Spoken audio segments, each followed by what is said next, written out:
और इस वक्त एक बड़ी खबर आ रही है कि पश्चिम बंगाल शिक्षक भर्ती घोटाला सीबीआई ने आरोप पत्र दाखिल किया है।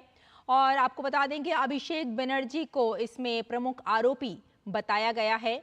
सीएम ममता बनर्जी के भतीजे हैं अभिषेक बनर्जी। जी हाँ, एक बड़ा इस वक्त ममता बनर्जी के जो भतीजे हैं अभिषेक बनर्जी, उनका नाम सामने आ रहा है। और आपको बता दें कि शिक्षक भर्ती घोटाला में ये नाम सामने आया है अभिषेक बनर्जी का।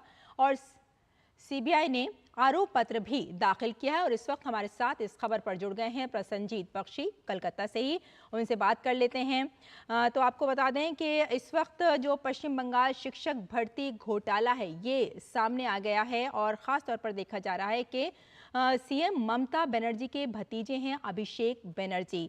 तो जानना चाहेंगे आपसे कि किस तरह से प्रसन्नजीत ये पूरा मामला सामने आया है, क्योंकि सीबीआई ने आरोप पत्र भी दाखिल कर दिया है।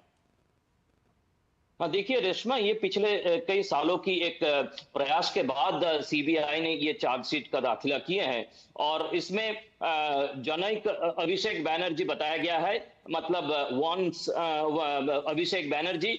लेकिन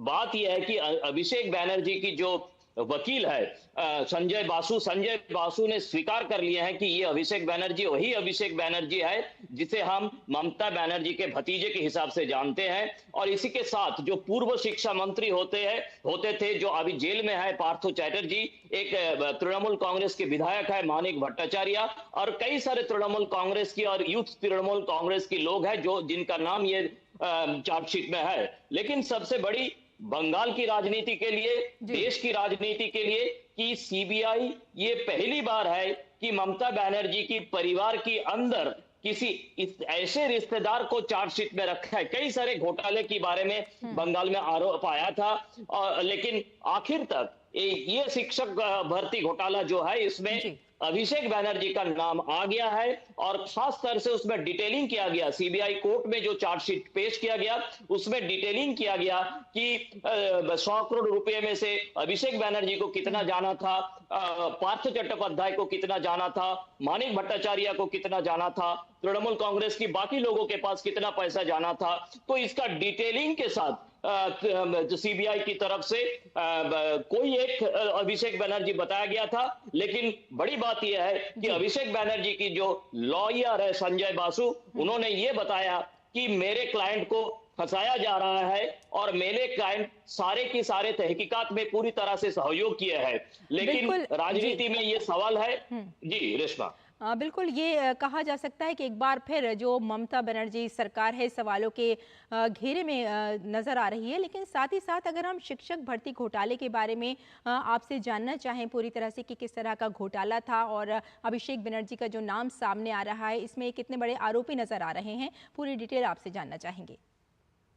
रेशमा, देखिए ये आरोप लगाया गया था कि जो एसएससी का परीक्षा देकर शिक्षक भर्ती होते हैं अलग अलग प्राइमरी स्कूल में या अपर से प्राइमरी स्कूल में या सेकेंडरी स्कूल में, ये आरोप था कि जो वेमर सीट है, जिस वेमर सीट के ऊपर स्टूडेंट्स ने और बाकी जो प्रत्याशी है उन्होंने एग्जाम दिए थे, इस वेमर सीट के साथ छेड़छाड़ किया गया था। और जो लोग यहाँ पे वेमर शीट में ठीक तरह से जो आंसर की को ठीक तरह से नहीं भर पाया, ऊपर से सादा वेमर सीट भर्ती कराया गया और एक एक सीट 8 से 12 लाख रुपया या 5 लाख रुपया कम से कम ये बेचा गया है। और जो सही उम्मीदवार है, ये सही उम्मीदवार पिछले 3-3.5 सालों से कोलकाता की सबसे बड़ा जो जगह है धर्मतला एस्प्लेनेड, वहीं पे हड़ताल पे बैठे हुए हैं। और इन लोगों ने कोर्ट के सामने ये दाखिल किया था कि ये इसका पूरी तरह से तहकीकात हो कि वेमर सीट के साथ छेड़छाड़ किया गया। और इसके बाद कई सालों के बाद, करीब 3 साल के बाद, हाईकोर्ट ने करीब 26,000 नौकरी को ये घोषणा किए थे कि ये सारे बातिल है। ये सारे के सारे जो नौकरी उसके बाद प्रदेश की सरकार ने अभी सुप्रीम कोर्ट के सामने है। इसका पूरी तरह से जो सुनवाई है वो खत्म हो गया। हो सकता है अगले किसी भी बिल्कुल। दिन ये 26,000 शिक्षक के बारे में जो गलत तरीका से नौकरी में घुसे थे, इन लोगों को नौकरी की भविष्य के बारे में बिल्कुल बताया जाए। प्रसन्नजीत लेकिन साथ ही साथ जी। सीबीआई की तरफ से जो सीबीआई की तरफ से जो तहकीकात चल रहा था कि तृणमूल कांग्रेस की तरफ से एक ऑर्गेनाइज क्राइम किया गया था कि ये ओएमआर सीट के बदले लोगों से पैसा लिया जाए, इस नतीजे तक सीबीआई पहुंचे हैं कि हाँ ये बिल्कुल पैसा लिया गया प्रसन्नजीत था और जी, उसमें आप इस पर अपनी नजर बनाए रखें। आपसे फिर से जुड़ने की कोशिश करेंगे। फिलहाल इस जानकारी के लिए आपका बहुत बहुत शुक्रिया। और फिलहाल बुलेटिन में लेते हैं एक छोटा सा ब्रेक, जल्द हाजिर होते हैं। आप देखते रहिए डीडी न्यूज।